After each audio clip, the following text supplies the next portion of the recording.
வணக்கம், welcome to சகேத்ராம் channel. இன்றைக்கி நம்ம சேனலில் கெட்டி தயிர் அதுவும் வீட்லேயே எப்படி சூப்பராக பண்ணலாங்கிறத தான் பார்க்க போகிறோம். வாங்க வீடியோக்குள்ளே போகலாம். ஃபஸ்ட்டு இந்த தயிர் செய்யறதுக்கு தேவையான அளவு பால் எடுத்துக்கலாம். இன்றைக்கி நான் 1 லிட்டர் பால் எடுத்திருக்கேன். பாலை நல்லா சுண்டை காய்ச்சி எடுத்துக்கலாம். ஒரு கரண்டி போட்டு காய்ச்சிக்கோங்க, அப்போ தான் பால் பாத்திரத்தில் பால் ஒட்டிக்காமல் இருக்கும், இல்லைனா அடி பிடிச்சி போயிடும். வீடியோவில் 2 டிப்ஸ் சொல்லித்தர போகிறேன். ஸோ வீடியோவை கடைசி வரைக்கும் ஸ்கிப் பண்ணாமல் பாருங்கள், அப்போ தான் உங்களுக்கு ஈஸியாக புரியும். வெயில் காலத்தில் சீக்கிரமாகவே இந்த தயிர் உறைஞ்சிடும், ஆனால் பனிக்காலத்தில் உரையிறது ரொம்பவே கஷ்டமாக இருக்கும். அப்புறம் கெஸ்ட் யாராவது வர நேரத்தில் தயிர் இல்லை அப்படிங்கும்போது அதுவுமே ப்ராப்ளமாக இருக்கும். அந்த மாதிரி சமயத்துலையும் நீங்கள் இந்த மெத்தடை ஃபாலோ பண்ணலாம்.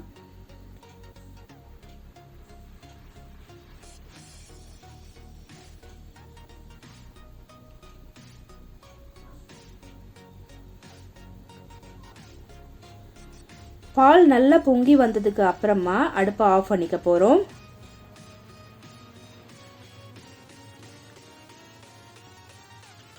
பால் நல்லா பொங்கியாச்சு. இப்போ அடுப்பை ஆஃப் பண்ணிடலாம். இதை நல்லா ஆற வச்சு எடுத்துக்க போகிறோம். இதை ஆற வச்சுருக்கிற நேரத்தில் நீங்கள் மூடி போடுவீங்க இல்லையா, அதை ஃபுல்லாக போட்டு மூடக்கூடாது. ஏன்னா அதை வேர்த்து கொட்டி உள்ளே தண்ணி ஆகிடும், அப்போ தயிர் கொடன்னு ஆகும்.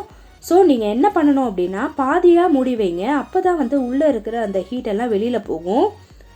ஸோ அந்த நீராவியெல்லாம் உள்ளே இருக்காது. இப்போ பால் நல்லா ஆறி ஆயிடுச்சு. இப்போ இது ஊற்றுறதுக்கு தேவையான அளவு கொஞ்சம் தயிர் மிக்ஸ் பண்ணிக்கலாம்.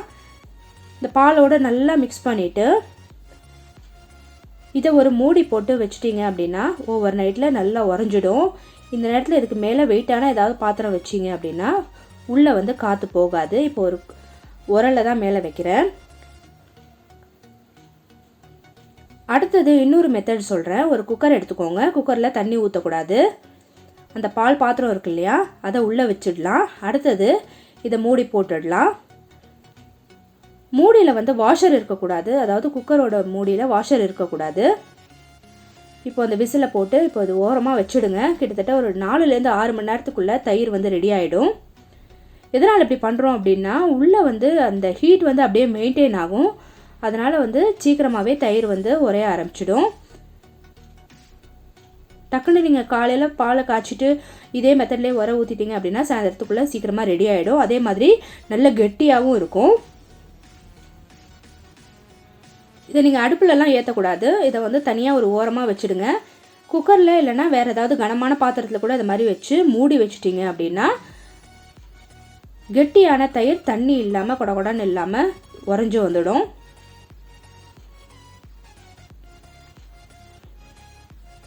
இப்போ இது 6 மணி நேரம் கழிச்சு எப்படி இருக்குங்கிறத பார்க்கலாம்.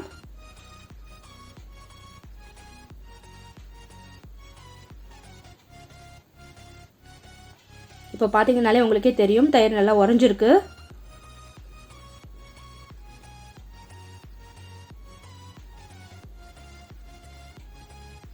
ரொம்பவே கெட்டியாக இருக்குது. நீங்கள் பார்க்கும்போதே உங்களுக்கு தெரியும். இப்போ நான் இதை எடுத்து காமிக்கிறேன். இதை அப்படியே நீங்கள் குழந்தைங்களுக்கு சாப்பிட கொடுக்கலாம். பொதுவாகவே நீங்கள் குழந்தைங்களுக்கு கொடுக்கும்போது ஃப்ரிட்ஜில் வச்சு கொடுக்காதீங்க, அதனால தான் சளி பிடிக்கும். இப்போ ஃப்ரிட்ஜில் வைக்காமல் இதை அப்படியே கொடுத்தீங்க அப்படின்னா குழந்தைங்களுக்கு சளி பிடிக்காமல் இருக்கும், ரொம்பவே ஹெல்த்தாக இருக்கும். அவ்வளோதான், சூப்பரான கெட்டி தயிர் ரெடியாக எடுத்து இதே மாதிரி சூப்பரான டிப்ஸோடு உங்களை நான் சந்திக்கிறேன். தேங்க்ஸ் ஃபார் வாட்சிங்.